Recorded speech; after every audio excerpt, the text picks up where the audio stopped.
Hey viewers, welcome to my channel. আশা করি সকলেই খুব ভালো আছেন। আজকের এই ভিডিওতে আমি আপনাদের সাথে পাই নেটওয়ার্ক অ্যান্ড সিদ্রা কয়েনটার বাই সেল নিয়ে কথা বলবো। অনেকেই আছে যে বাই সেল করতে যাচ্ছেন, সো আসলে কি এই সময় আপনাদের বাই সেল করা ঠিক হবে কিনা? বাই সেল মিন আপনাদের যাদের ফ্রিতে কয়েন বা টোকেন আর্ন করছেন সেগুলো সেল করা ঠিক হবে কিনা এটা নিয়ে আলোচনা করব। প্রথমত বলি, দেখেন বর্তমানে কিন্তু ক্রিপ্টো মার্কেট টোটালি ক্র্যাশ ছিল, এখন একটু একটু উঠতেছে, বাট বেশ কয়েকদিন ধরে কিন্তু ক্রিপ্টো মার্কেট টোটালি ক্র্যাশ ছিল, সমস্ত কয়েনের প্রাইস ডাউন ছিল। তো সেই সুবাদে এই পি লেনদেন like সিদ্রা coin and pi network, যেটা আনঅফিসিয়ালি পি সেল হচ্ছে, সেটারও কিন্তু প্রাইস অনেক বেশি কমে গেছে।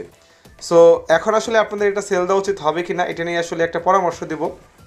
যেহেতু আপনারা আমাদের ভিডিও দেখে কাজ করেন, তার কারণে ভাবলাম যে না, অবশ্যই আপনাদেরকে মাস্ট বি পরামর্শ দেওয়া উচিত।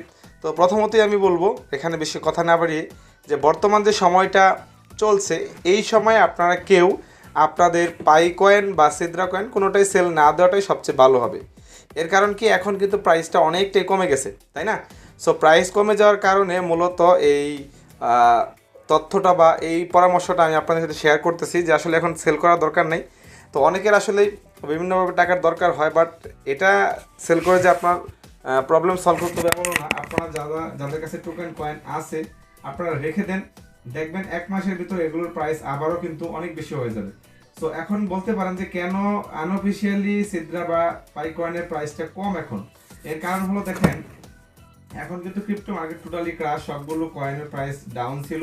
এখন আস্তে আস্তে যদিও ইমপ্রুভ হচ্ছে বা আপ হচ্ছে, আর তারপরেও যারা আসলে আনঅফিসিয়াল এগুলো কিনে নেয় বায়াররা, তো তারাও কিন্তু একটা প্রফিটের জন্য নেয়, তাই না? বাট তারা যখন দেখতেছে ক্রিপ্টো মার্কেট টোটালি ক্রাশ, তাহলে কেন আনঅফিসিয়ালি কয়েনগুলো কিনে নেবে? যে কয়েনগুলো মার্কেটে লিস্টিং আছে, বড় বড় এক্সচেঞ্জে লিস্টিং আছে, সেগুলোতে তারা ইনভেস্টমেন্ট করে, যার কারণে তাদের এখন আনঅফিসিয়ালি এই কয়েনগুলো বাই টোকেনগুলো কিনতে একটু তারা স্লো করে, যেমন একটু কম আগ্রহ দেখাচ্ছে। এই কম আগ্রহ দেখানোর ফলে কিন্তু মূলত এই প্রাইসগুলো কমে। আর সেকেন্ডলি হলো, নর্মালি দেখেন এগুলো যে বাইসেল হয় বাইরের কান্ট্রিতে, যে বায়াররা কিনে নেয় তখন কিন্তু ইউএসডিতে পেমেন্ট করে, যখন ইউএসডিতে পেমেন্ট করে সেটার বাংলাদেশি টাকায় কনভার্ট করে সেই হিসাবে একটা প্রাইস হয়। ধরেন এখন ইউএসডির প্রাইস হলো $118 বা $20। তো যখন আমাকে এই প্রাইসে আমি আপনাকে দিব, তখন কিন্তু হতে পারে যে প্রাইস একটু কম হবে। বাট যখন একটা প্রাইস ছিল 26, 27, 28 টাকা, তখন কিন্তু নর্মালি একটু বেশি প্রাইস দেওয়া গেছে, কারণ ইউটিউবের প্রাইসে বেশি ছিল। সো এগুলো আসলে আমি আপনাদের সাথে ক্লিয়ার করলাম যে এখন বর্তমানে যেহেতু মার্কেট ক্রাশ, হ্যাঁ, বায়ারদের চাহিদা একটু কম, সিদ্রা কয়েন তো বাইং স্টপ করে দিয়েছে, এখন বায়াররা নিচ্ছে না। তো আমি বলবো যে আপনাদের এখন এগুলো সেল করা দরকার নেই, আপনারা রেখে দেন, এক মাস রেখে দেন, দেখেন 1-1.5 মাসের ভিতরে এগুলোর প্রাইস আবার ইমপ্রুভ হয়ে যাবে, অথবা 1 মাসের আগেই হতে পারে। তো তখন আপনারা এগুলো সেল করবেন। সো এটা আমার পার্সোনাল মতামত, এখন আপনারা আপনাদের ব্যক্তিগত মতামত নিয়ে আপনারা কাজ করতে পারেন।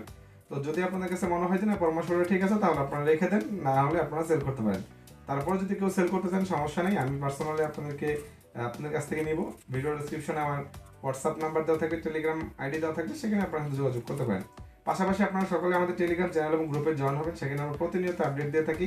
যে আপডেটগুলো থেকে আপনারা সবসময় সবার আগে আপডেটগুলো আপনারা পেয়ে যাবেন এই টোকেন কয়েন বা বিভিন্ন প্রজেক্টের আপডেট নিয়ে। ধন্যবাদ সবাইকে, আশা করি ভিডিওটা ভালো লাগছে। ভালো লাগলে অবশ্যই আমাদের চ্যানেলকে সাবস্ক্রাইব করে আমাদের সাথে থাকবেন।